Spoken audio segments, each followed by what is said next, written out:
From a coach perspective, I will say that reporting out and self-monitoring seems to be a large part of who you are and just listening to you Yeah. talk. I also know that this is a very difficult realm for people to master in terms of behavior because it Yeah. takes a lot of being upfront with yourself and being very uncomfortable. Even though I was as successful as I was in boxing, I was still like a certain type of man, right? I wouldn't say I was a great role model as a man. 15 Invaluable Laws of Growth by John Maxwell. He speaks about experience is not the best teacher. Evaluated experience is the best teacher, right? So me constantly going through the same thing over and over and always going through heartache and hurt and crying and anger, and I just got tired of it, right? So it became a choice to want better, and to want better, you gotta choose different, right? And me having that type of awareness is that choices matter. It literally creates your future. It literally creates who you are, where you're gonna go in your life, right? So if I kept on making the same choices, I wasn't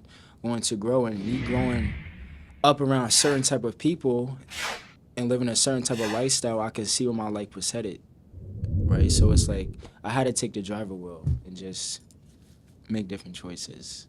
So even from personal experience, I would say any of the clients that you work with, it's not like an aversive, hostile environment. A lot of people just getting to a gym or going to a gym is intimidating. You don't make people feel that way. It's not an aversive thing. You meet people where they're at. You make them comfortable, and it's a judgment-free zone, and it allows for people to want to continue to grow and open up and really want to be aware of their own behaviors they need to change.